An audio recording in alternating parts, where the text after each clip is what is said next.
Compete نہیں کرے گی. اور ابھی کئی انڈسٹریز میں بے روزگار کرنا شروع کر دیا لوگوں کو. تو یہ مزید آگے اور بڑھے گا یہ جو انہوں نے سپر ٹیکس لگایا ہے. اور یہ آپ کے سامنے ہے اسٹاک مارکیٹ کے اوپر اس کا جو اثر گیا ہے, جو بزنس کمیونٹی پہ گیا ہے, اور اس کے علاوہ جو گیا ہے روپے کے اوپر. روپیہ پہلے تھوڑا سا سن کے کہ جی باہر سے امداد آ رہی ہے تو اس سے تھوڑا روپیہ جو مضبوط ہوا تھا وہ پھر نیچے چلا گیا.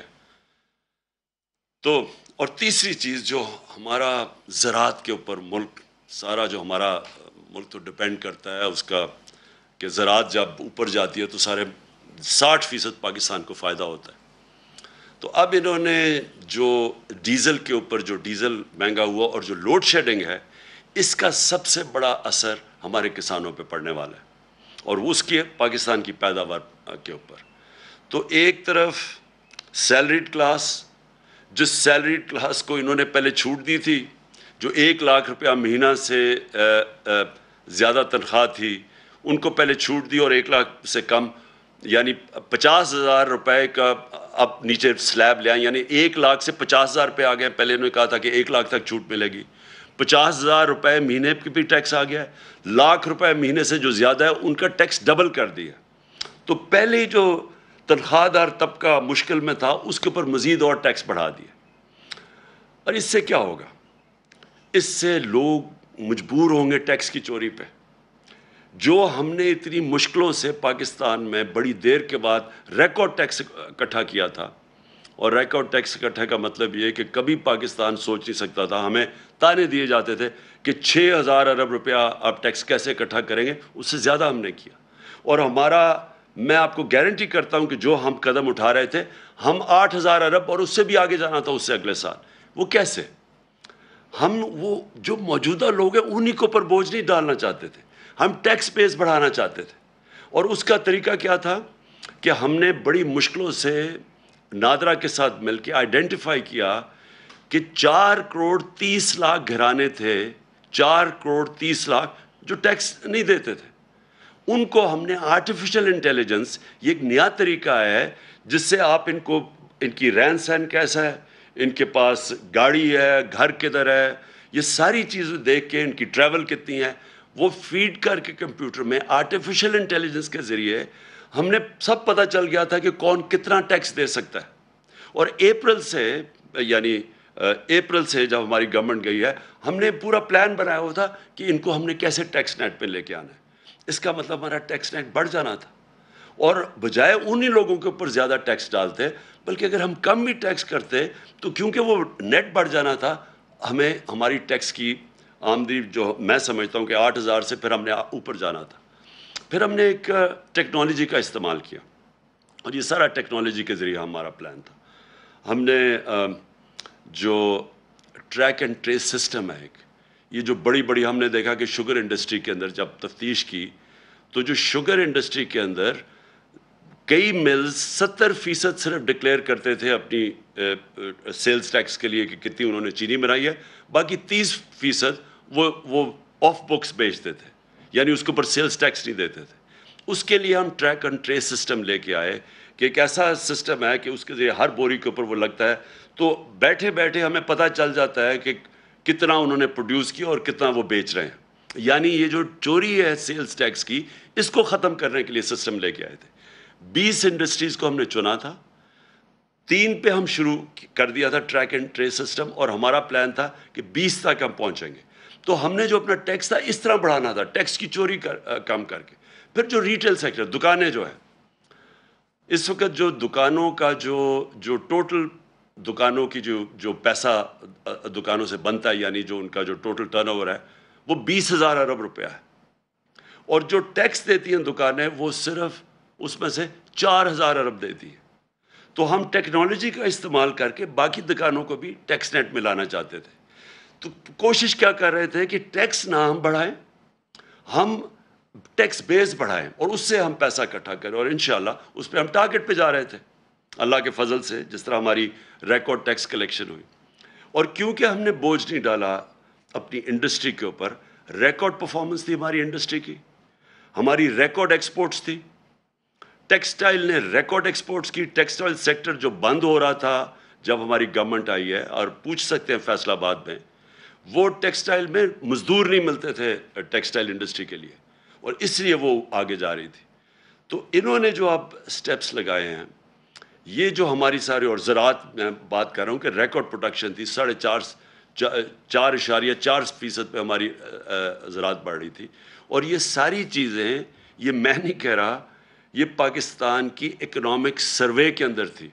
جو ہماری اکنامک سروے کی یہ ریزلٹس ہیں، آپ دیکھ سکتے ہیں، وہ یہ گورنمنٹ نے دی ہے، ہم نے نہیں دی. اس گورنمنٹ نے جو اکنامک سروے ہے اس کے اندر یہ سب کچھ لکھا ہوا ہے. سروس سیکٹر بڑھ رہا تھا، انڈسٹری بڑھ رہی تھی، زراعت بڑھ رہا تھا، آئی ٹی ایکسپورٹس بڑھ رہی تھی، جو فیوچر ہے پاکستان کا ٹیکنالوجی کی، آئی ٹی کا، جو ہم نے بڑے انسینٹیوز دیے تھے. تو ادھر سے انہوں نے آ کے، جب سے یہ آئے، پہلے تو پھر سے میں کہتا ہوں تیاری نہیں تھی. مارکیٹ کو پتہ چل گیا ان کی تیاری نہیں ہے. روپے تیزی سے گرنا شروع ہو گیا. 178 روپیہ ڈالر تھا جب انہوں نے نو کانفیڈنس پوشن کی ہے. اس کے بعد وہ گر کے آج 210 212 کے قریب ہے.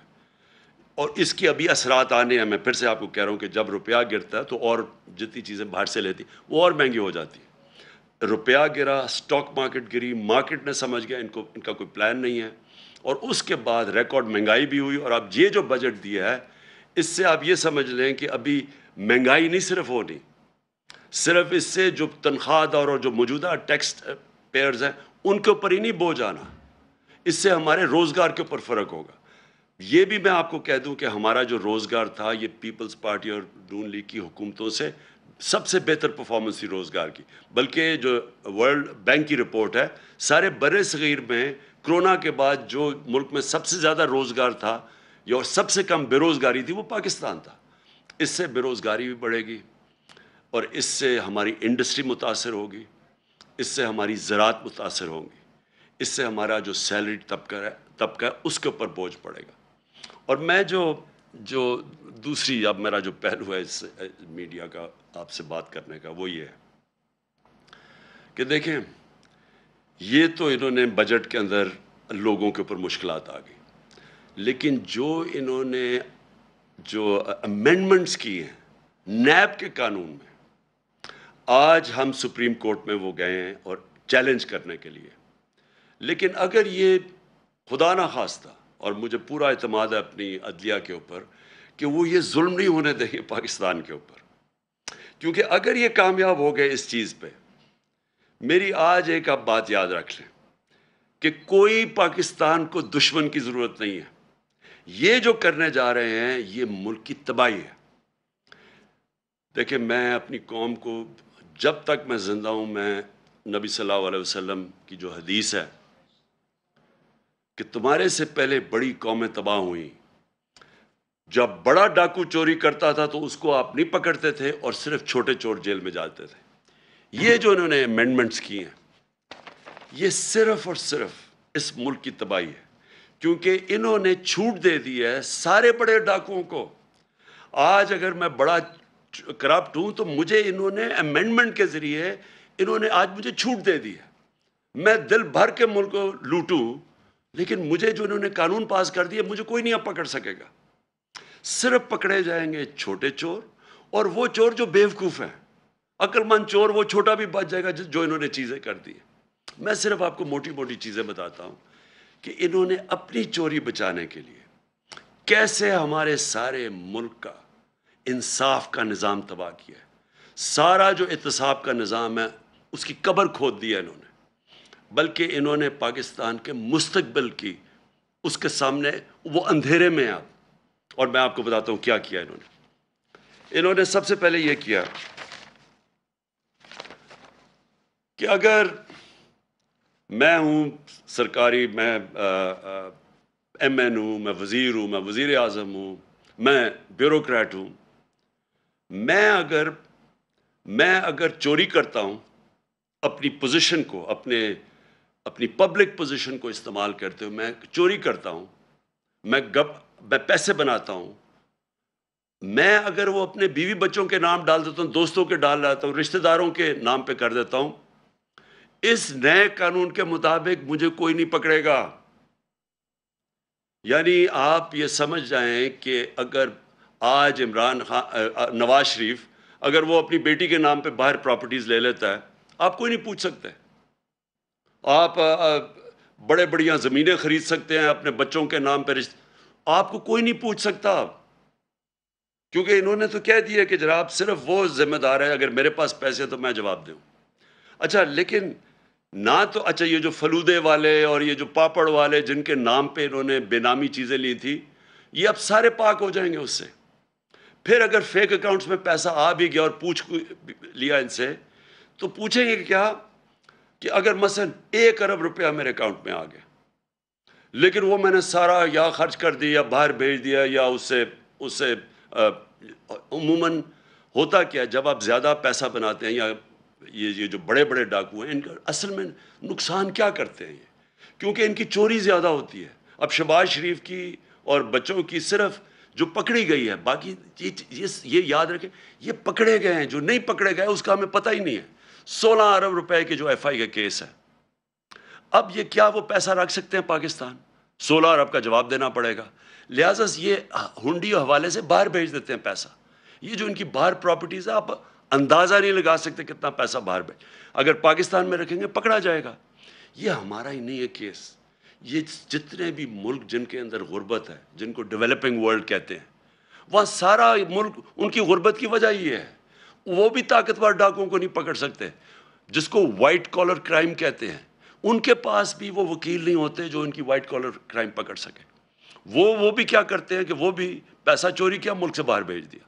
تو یہ جو رپورٹ ہے یہ بھی میں بار بار لوگوں کو بتاتا رہتا ہوں کہ یونائٹڈ نیشنز کے سیکرٹری جنرل نے یہ تفتیش کروائی ہے. وہ پینل کا نام ہے فیکٹ آئی پینل. اس کے مطابق 1700 ارب روپیہ ہر سال غریب ملکوں سے جاتا ہے امیر ملکوں میں اور آف شور اکاؤنٹس پہ، اور بڑے بڑے ان کے محلات لینے کے لیے، جس طرح لنڈن میں مے فیئر کے اندر بڑے بڑے نواز شریف جن محلوں میں رہتا ہے، اس طرح ساری غریب ملکوں سے ان کے پیسے والے لوگ، ان کے وزیر، وہ سارے یہ کر رہے ہیں. اس لیے ہر سال غریب ملک غریب ہوتے جاتے ہیں کیونکہ اس طرح کے بیٹھے ہوئے ہیں جو زرداری اور شریف یہ ملک سے پیسہ باہر بھیج دیتے ہیں. تو اب انہوں نے کیا کیا ہے کہ پہلے تو انہوں نے کہا نا کہ جی اگر وہ مثلا پاپڑ والے کے نام یا وہ مقصود چپراسی کے نام پہ ہیں تو آپ پوچھ نہیں سکتے. پہلے تو یہ آ گیا. دوسری چیز کہ اگر آپ کا پیسہ باہر پڑا ہے اور آپ اس گورنمنٹ سے پوچھتے ہیں یا بینک سے پوچھتے ہیں جی بتائیں یہ پاکستانیوں کا پیسہ باہر پڑا ہے، اور وہ ہمیں بتاتے ہیں کہ ہاں جی اتنے پیسے باہر پڑے ہیں یا فلانے آدمی کا بینک میں اتنے پیسے پڑے ہیں.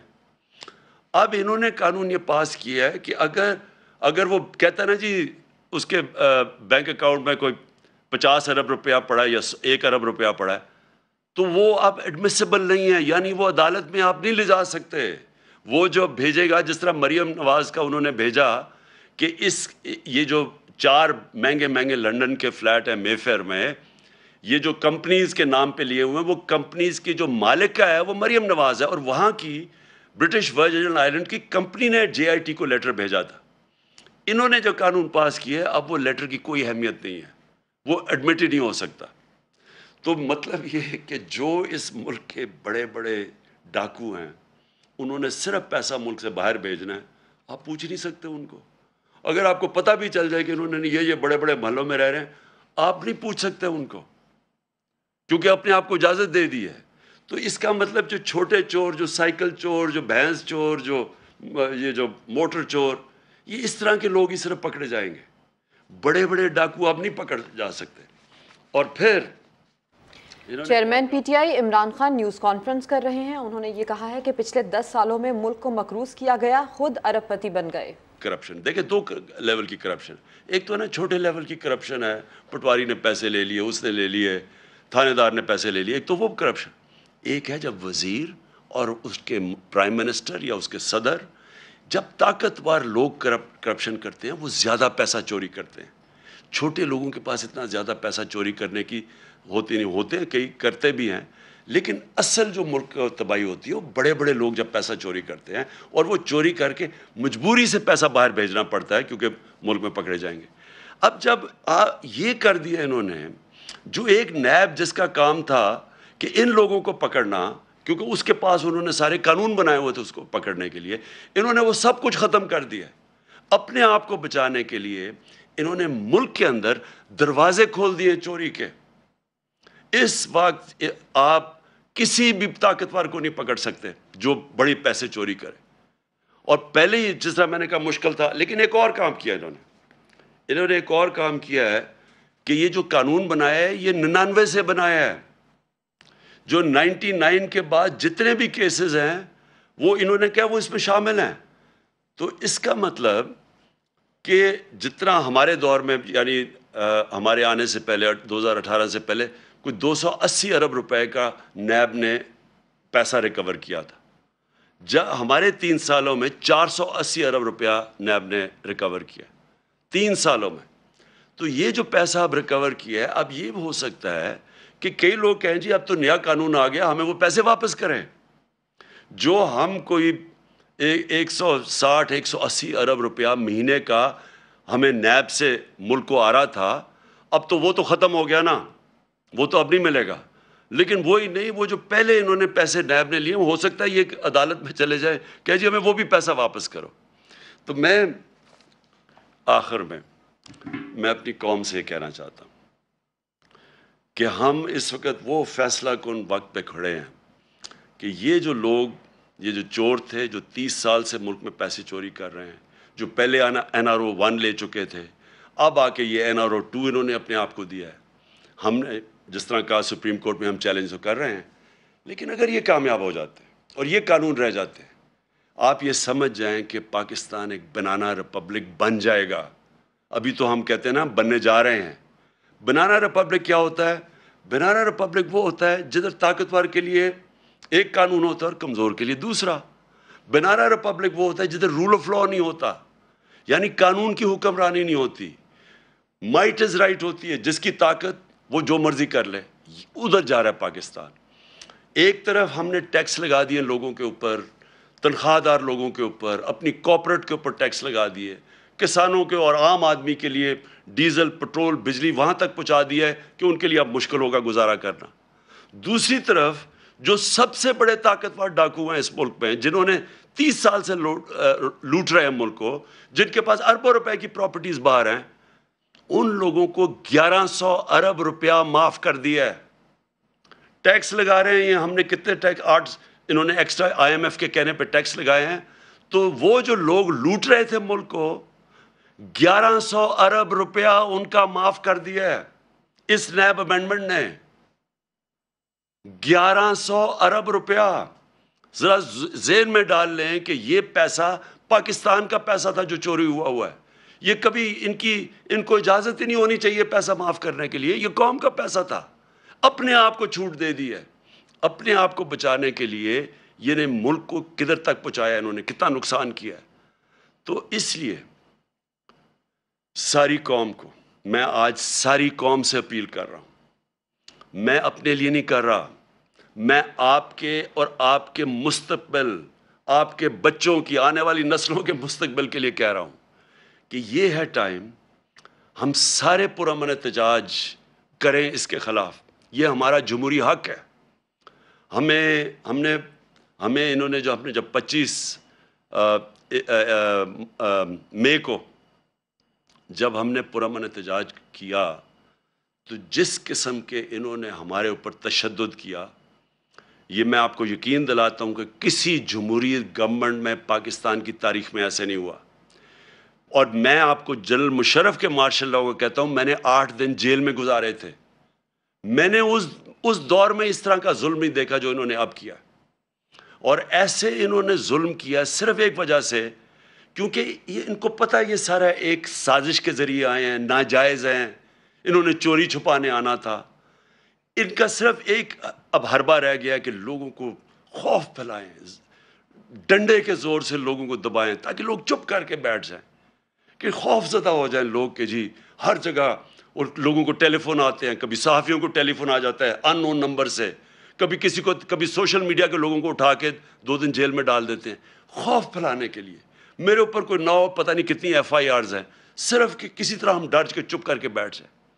میں آج ساری قوم کو کہتا ہوں کہ آپ نے یہ خوف کا بت توڑنا ہے. یہ بہت بڑا بت ہے. یہ بت آپ کو غلام بنا دے گا. یہ بت اگر آپ اس خوف کے بت سے کی پوجا کرنا شروع کر دیا آپ نے تو یہ یاد رکھیں کہ آپ اپنے اوپر ظلم بڑھا دیں گے. یہ ظلم بڑھتے جائیں گے آپ کے اوپر, مہنگائی بڑھتی جائے گی, چوری بڑھتی جائے گی. ساری چوری کی قیمت آپ ادا کرتے ہیں. جتنا یہ اوپر بڑے بڑے ڈاکو چوری کرتے ہیں آپ اس کی قیمت ادا کرتے ہیں. انہوں نے 3.5 سال کیمپین چلائی اور مجھے پتہ ہے کدھر سے پیسے میڈیا کے اوپر چلا, مجھے پتہ ہے باہر سے فنڈنگ کدھر سے ہوئی ہمیں ہمارے اگینسٹ یہ جو پوری سازش تھی. آپ یہ دیکھیں کہ آخری 2 سال میں 17 سال میں جو سب سے زیادہ پاکستان کی 17 سال کے بعد, اس کے باوجود کہ بینکرپٹ ملا تھا, دیوالیہ نکلا ہوا تھا, اس کے باوجود کرونا ہوا تھا, اس کے باوجود آخری 2 سال میں 17 سال کے بعد سب سے زیادہ گروتھ ریٹ تھی ہماری, یعنی ڈیولپمنٹ تھی. کرونا کے باوجود, IMF کے پروگرام کے باوجود آج دنیا اکنالج کرتی ہے جو ہمارا احساس کا پروگرام تھا. اسٹینفورڈ یونیورسٹی کی ریسرچ دیکھ لیں, انہوں نے اکنالج کیا کہ پاکستان ایک فلائی ریاست بننے کی طرف جا رہی تھی. یہ ہم نہیں کہہ رہے تھے, یہ باہر کی دنیا اکنالج کر رہی ہے. ہمارا جو کلائمیٹ چینج کا پروگرام تھا دنیا اکنالج کر رہی تھی. 10 ڈیمز ہم نے پہلی دفعہ شروع کیا کہ پاکستان کے آگے مستقبل کا سوچا جائے. اس دور کے اندر, مشکل دور میں, آج آپ دیکھ لیں کہ ہمارا موازنہ کریں جو انہوں نے کیا کہ صرف 2 مہینے کے اندر. میں اپنی ساری قوم کو آج کہتا ہوں کہ یہ آپ کے اوپر خوف بھی پھیلائیں گے میڈیا کے. میں تو آج سلام کرتا ہوں ان صحافیوں کو, میڈیا اینکرز کو جن کے اوپر FIRs کاٹی ہوئی ہیں, جن کو ٹیلی فون کر کر کے دھمکیاں دی جا رہی ہیں. میڈیا آنرز کو میں ان کو سلام کرتا ہوں, جو 2-3-4 میڈیا آنرز جو آج کھڑے ہوئے ہیں, اس کے باوجود کہ دھمکیاں ملتی ہیں اس کے باوجود آج کھڑے ہیں اور حق اور سچ پہ کھڑے ہیں. میں آج اپنی ساری قوم کو کہنا چاہتا ہوں, آپ نے اس طرح کے لوگوں کے جتنے یہ آپ کو ڈرانے کی کوشش اور ظلم کرنے کی کوشش, اس سے نہ گھبرائیں. وقت آ گیا سٹینڈ لینے کا. میں آپ سب کو دعوت دیتا ہوں کہ اگلے ہفتے کی شام کو میں ایک بڑا پروٹیسٹ جلسہ کر رہا ہوں پریڈ گراؤنڈ میں, اور یہ ہوگا صرف پنڈی اور اسلام آباد سے میں لوگوں کو یہاں اکٹھا کر رہا ہوں. باقی پشاور میں اور پنڈی, لاہور میں, کراچی میں, ملتان میں, ہمارے جو بڑے بڑے شہر ہیں, ان سارے شہروں کے اندر, فیصل آباد میں خاص طور پہ, آج فیصل آباد میں جدھر مشکلوں کا سامنا کرنا پڑا ہے, میں ساروں کو کہہ رہا ہوں کہ آپ نے وہاں جلسے کرنے ہیں ہفتے کی رات کو, اور میں انشاءاللہ کروں گا پریڈ گراؤنڈ میں جلسہ. میں چاہتا ہوں کہ بھرپور طریقے سے آپ شرکت کریں, اور پھر سے آپ شرکت کریں میرے لیے نہیں, اپنے لیے, اپنے ملک کے لیے, اپنے بچوں کے مستقبل کے لیے. پاکستان پائندہ باد. چیئرمین PTI عمران خان نے کہا ہے کہ اگلے ہفتے کو اسلام آباد پریڈ گراؤنڈ میں جلسہ کروں گا. یہ وقت ہے پرامن احتجاج کرنے کے لیے نکلیں. اسی کے ساتھ ساتھ عمران خان نے یہ بھی کہا کہ نیب قوانین میں ترامیم کے خلاف آج سپریم کورٹ گئے ہیں. عدلیہ سے پوری امید ہے کہ وہ ظلم نہیں ہونے دیں گے.